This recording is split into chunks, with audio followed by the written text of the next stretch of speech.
Here with head men's basketball coach Blake Mellinger, getting ready for a Saturday showdown on the road at Mars Hill, coming off a very tough 1 point 71 to 70 loss to Emory and Henry on Wednesday. Let's start there, Blake, with the loss Wednesday night. Great atmosphere, great environment. I hesitate to say great game because of the offensive struggles for both teams, but it was entertaining at least, obviously being a close game and a rivalry game, and kind of a flipped script from what happened the first time in December. You guys were up in the second half. They found a way to come back and they pulled it out late. Um, Very tough one for you guys. The offense just kind of disappeared in the final minutes. And we talked about it this season, and you said it's been the story of the year. Deuce Wingfield came back in that game and had 20 points, his first game back after missing the last two from injury, but still without Zion Brewster and Patrick Shelley, and it's visible in some of the offensive production. Yeah, it really was. And honestly, I thought we got really good looks, especially in the first half.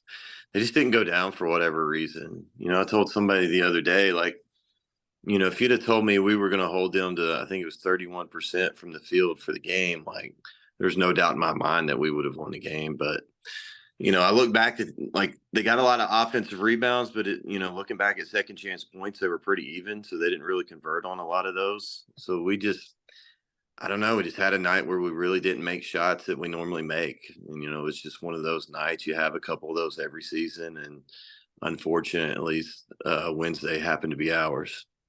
Yeah, they had 20 offensive rebounds, but just 12 second chance points. You guys had 10 on 10 offensive rebounds. So obviously people look at the rebound discrepancy, but that's a good point that you bring up, very close in the second chance opportunities. Kalen Lightford had a really big game for you guys. 6 for 9 from downtown, 18 points, back-to-back games where he's had a season high of 18. He's had 8 games in his career making four or more threes. Four of them have come in the last 4 games. He's made five, four, five, and now six Wednesday night. He is really doing everything he can on offense for you guys, and leading that point guard spot right now. Yeah, he's playing really well and playing with a ton of confidence. And, he can really shoot the ball. Like, I think early in the season, quite honestly, I think he was deferring a little bit to maybe some other guys. But now that, we've got a couple of guys out, like, he's being really aggressive offensively. He's looking to find a shot on the perimeter, and, he's playing really well as a result. So, we need that to continue.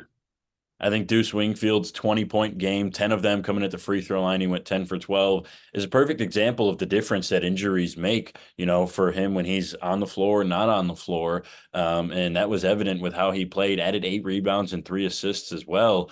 It's just, this is such a different team. Not only just when you don't have injuries, but the specific ones that you guys have had. And Wingfield kind of proved that Wednesday. Yeah, he did. And the thing with him was, like, he hadn't practiced in 10 days up to that point. He went through basically kind of a walkthrough practice the day before that. So to come out and perform the way he did after being off for a week and a half is definitely not easy. A lot of times in those situations, guys are out of rhythm or out of shape. And, he stepped in and played really, really well. He's such a dynamic guy on both ends of the floor, and he gives us so much. And, it was really nice to see him back out there. I think one factor in the loss on Wednesday, Emory and Henry is the first game you've played this season for the second time. And that's where we're at in the schedule now. 6 of the final 8 games will be opponents you've already faced. And there's the cliche that it's hard to beat a team twice. And I think that kind of seemed like the case on Wednesday night. Just the familiarity and the difference in one game to the next. It's really hard to override that when you face a team a second time.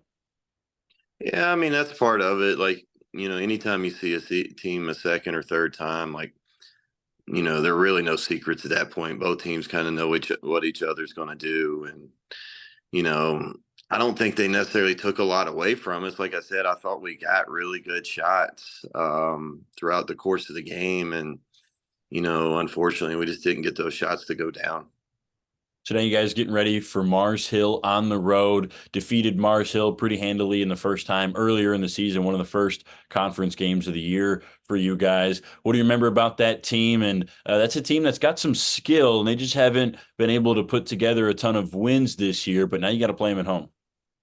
Yeah, I mean, I think the biggest thing is like we've really got to take care of the basketball. They really put pressure on the basketball. If I'm not mistaken, I think that game we turned it over 21 times, and if I'm not mistaken, that may be the highest of the season. It So is, yep.